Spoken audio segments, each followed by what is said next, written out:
स्वागत है दोस्तों आप सभी का फिर से एक बार एक की न्यूज में। आज तारीख 27 जनवरी दिन बुधवार और बात करते हैं टुडे ब्रेकिंग न्यूज में। जानेंगे सरकार के कुछ बड़े फैसले और किसान आंदोलन से जुड़े लेटेस्ट अपडेट्स। इसके अलावा हम आपको बताएंगे कैसे 7 घंटे पहले व्हाट्सएप पर लीक हुआ रेलवे परीक्षा का पेपर। और अगर आपने नहीं किया यह सेटिंग अपने फोन में तो नहीं चलेगा फौजी गेम आपके फोन में, बताएंगे पूरी खबर। अगर है आपके पास पुरानी गाड़ी तो सावधान हो जाएं। सरकार लाने जा रही है इस पर एक नया नियम, क्या है जानेंगे। अगला अपडेट पाकिस्तान से आ रहा है, जहां पाकिस्तान 4 भागों में बंटने जा रहा है। तो एक एक करके 20 खबरों पर डालते हैं नजर। बिल्कुल ध्यान से बने रहिए पूरे वीडियो में। तो सीधे चलते हैं हमारे पहले अपडेट की तरफ। ग्रीन टैक्स जिसे आपकी पुरानी गाड़ी पर लगाने की तैयारी कर रही है मोदी सरकार। वैसे तो कई राज्यों में पहले से ग्रीन टैक्स वसूला जा रहा है, लेकिन अब केंद्र सरकार ने 8 साल से पुराने वाहनों पर ग्रीन टैक्स लगाने का फैसला किया है। आइए हम आपको बताते हैं क्या है ये ग्रीन टैक्स। सरकार की दलील ये है कि पुराने वाहनों से प्रदूषण ज्यादा होता है, इसलिए प्रदूषण को कम करने के लिए उस पर जो खर्च होगा उसका कुछ हिस्सा पुराने वाहनों से वसूला जाएगा। 7 घंटे पहले व्हाट्सएप पर लीक हुआ रेलवे परीक्षा का पेपर। रेलवे की तरफ से 3 जनवरी को हुई रेलवे भर्ती परीक्षा में एक बड़े फर्जीवाड़े का खुलासा हुआ है। यह परीक्षा एनटीपीसी और टीसीएस के माध्यम से जूनियर क्लर्क के लिए हो रहा था। पश्चिम रेलवे विजिलेंस विभाग की शुरुआती जांच के मुताबिक इस मामले का खुलासा तब हुआ जब आरआरसी का आधिकारिक परिणाम घोषित होने से पहले ही गिरोह ने फर्जी रिजल्ट वेबसाइट में डाल दिया।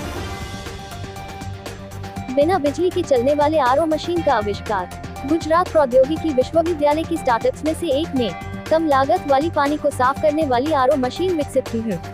आपको जानकर आश्चर्य होगा कि इस आरओ में वेस्ट मोबाइल स्क्रीन का उपयोग सोलर पैनल के तौर पर किया गया है। बिना किसी बिजली की मदद के यह आरओ 10 साल तक 1.50 लाख लीटर पानी को साफ कर सकता है। इस आरओ मशीन पर रिसर्च करने में लगभग 9 साल लगे हैं। यह आरओ 1 घंटे में 40 लीटर पानी को शुद्ध कर सकता है। अन्य आरओ में 1 लीटर पानी साफ करने में 3 लीटर पानी बर्बाद होता है, जबकि वरदान में पानी की बर्बादी नहीं होती। भारत सरकार ने टिकटॉक समेत 59 चाइनीज ऐप्स पर स्थायी रूप से बैन लगाने का फैसला किया है। इस संबंध में इलेक्ट्रॉनिक एवं सूचना प्रौद्योगिकी मंत्रालय ने इन ऐप्स को नोटिस जारी कर दिया है। मीडिया रिपोर्ट्स के मुताबिक एक अधिकारी ने कहा, सरकार इन कंपनियों द्वारा दी गई स्पष्टीकरण से संतुष्ट नहीं है, इसलिए इन ऐप्स पर अब स्थायी प्रतिबंध है। बता दें कि चीन के साथ मुठभेड़ के बाद भारत सरकार ने पिछले साल जून में इन चाइनीज ऐप्स पर बैन लगाया था। भारत ने कहा था कि इन ऐप्स से देश की संप्रभुता, अखंडता और सुरक्षा को खतरा है। किसानों और पुलिस में भिड़ंत। कृषि कानूनों के विरोध में प्रदर्शन कर रहे किसानों के राष्ट्रीय राजधानी पहुंचने के बाद लुटियन दिल्ली की ओर बढ़ने की कोशिश पर पुलिस के साथ भिड़ंत हुई। पुलिस ने बल प्रयोग करते हुए लाठीचार्ज किया और आंसू गैस के गोले दागे। किसानों ने तय समय से पहले विभिन्न सीमा बिंदुओं से अपनी ट्रैक्टर परेड शुरू की। किसान अनुमति नहीं मिलने के बावजूद मध्य दिल्ली के आईटीओ पहुंच गए।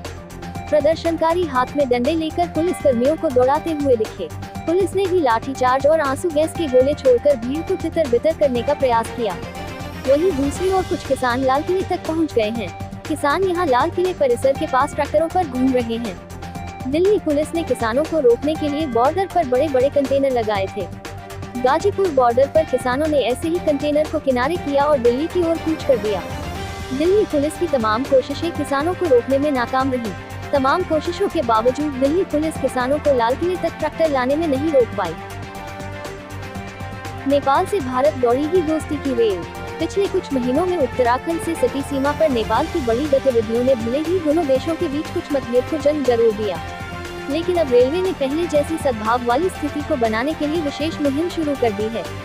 रेलवे दक्षिण भारत सहित देश के अन्य हिस्सों में जाने वाले नेपाली नागरिकों के लिए विशेष व्यवस्था कर रहा है। रेलवे की मेहमान नवाजी से जहां नेपाली नागरिक अभिभूत हैं, वहीं सभी नेपाली नागरिकों को सीटें मिल सके, इसके लिए रेलवे विशेष बोगियों तक की व्यवस्था कर रहा है, जिससे नेपाली नागरिक विशेषकर दक्षिण भारत अपने संस्थानों में काम पर लौट सके। भारत में दिल्ली सहित देश के लगभग अधिकांश हिस्सों में नेपाली मूल के नागरिक काम करते हैं। 1 फरवरी को पेश होगा बजट। फरवरी को पेश किए जाने वाले आम बजट में कई वस्तुओं पर सीमा शुल्क में कटौती कर सकती है, जिसमें फर्नीचर के कच्चा माल, तांबा भंगार, कुछ रसायन, दूरसंचार उपकरण और रबड़ उत्पाद शामिल हैं। सूत्रों ने यह जानकारी दी। पॉलिश किए गए हीरे, रबड़ के सामान, चमड़े के कपड़े, दूरसंचार उपकरण और कालीन जैसे 20 से अधिक उत्पादों पर आयात शुल्क में कटौती की जा सकती है। इसके अलावा फर्नीचर बनाने में इस्तेमाल होने वाली कुछ बिना रंगी लकड़ियों और हॉटबोर्ड आदि पर सीमा शुल्क पूरी तरह खत्म किया जा सकता है। अगर आपको वीडियो पसंद आया है तो लाइक करें, सब्सक्राइब करें, क्योंकि हम लाते रहते हैं ऐसे लेटेस्ट अपडेट।